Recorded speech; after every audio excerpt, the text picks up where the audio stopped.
Γεια σας. Πρώτα απ' όλα να ευχαριστήσω το παιδί για αυτή την ευκαιρία ομιλίας και φυσικά να συγχαρώ τους νοησαχθέντες για αυτήν τους επιλογή και επιτυχία. Ονομάζομαι Φιωράλμπα Κόντραση και αυτή τη στιγμή βρίσκομαι στη Μάλτα καθώς εργάζομαι πλέον εδώ. Δεν θα με γρηγορήσω και δεν θα μιλήσω πολύ για τις σπουδές, γιατί είναι κάτι που οι νύφτιτες γνωρίζουν και οι νέοι αργά ή γρήγορα θα μάθουν. Θέλω μόνο να σας κάνω μια ερώτηση. Είναι κάτι που έχω σκεφτεί πολλές φορές. Τι είναι αυτό που κάνει ένα πανεπιστήμιο πετυχημένο και συνεπώς τι είναι αυτό που κάνει τους σπουδαστές του καταξιωμένους.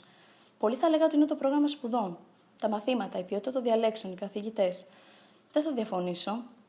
Το παιδί προσφέρει ένα εξαιρετικό πρόγραμμα σπουδών, το οποίο και βελτιώνει συνεχώς, όπως έκανε και φέτος, με αλλαγές και τροποποιήσεις κατευθύνσεις και στα μαθήματα. Οι καθηγητές είναι γεμάτοι ενέργεια, προσιτοί και πρόθυμοι να σταθούν δίπλα σε κάθε φοιτητή. Και το πιο σημαντικό, ο τρόπος αξιολόγησης. Είναι πρωτοποριακός για τα ελληνικά δεδομένα. Σε κάθε μάθημα σχεδόν προσφέρει τη δυνατότητα εκπόνησης εργασιών, ενεργής συμμετοχής διαλέξης, συμμετοχή σε προσομοιώσεις. Αυτό λοιπόν δίνει τη δυνατότητα στους φοιτητές όχι μόνο να αποκτήσουν νέες γνώσεις, αλλά μάλιστα να αναπτύξουν και άλλες δεξιότητες. Και αυτό το συνειδητοποίησα όταν έκανα πρακτική στη Μάλτα και πόσο μάλλον τώρα που εργάζομαι εδώ. Αφού σε καθημερινή βάση κάνω έρευνες, συντάσσω αναφορές, αντλώ πληροφορίες από πηγές στην αγγλική. Και το κάνω με μεγάλη άνεση και αυτοπεποίθηση, καθώς είναι κάτι που έμαθα μέσα από αυτές τις πρακτικές διδασκαλίας.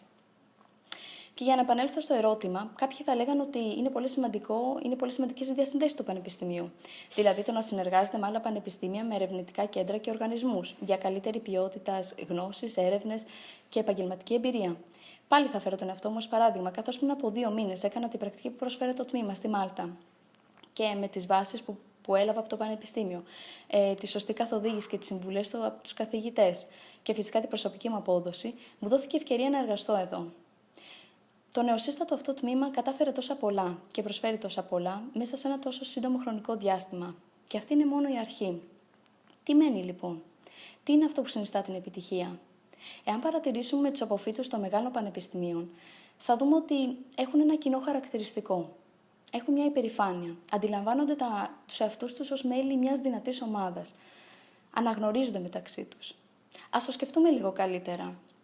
Εσείς οι ίδιοι, οι συνάδελφοί σας, αυτός που κάθεται δίπλα σας, αυτή θα είναι η αυριανή απόφοιτη του Πανεπιστημίου. Ας δώσουμε λοιπόν στους εαυτούς μας την ευκαιρία να αναγνωρίσουμε ο ένας τον άλλον, να ξεχωρίσουμε από το πλήθος. Το μέλλον είναι στα δικά μας χέρια και μόνο. Ο καθένας πρέπει να προσπαθεί όσο μπορεί να πετύχει. Δεν υπάρχει τίποτα μικρό και τίποτα ανούσιο για την επιτυχία. Και να θυμίζετε στον εαυτό σας σε κάθε επιτυχία ότι αυτή είναι μόνο η αρχή. Καλή αρχή λοιπόν. Ευχαριστώ.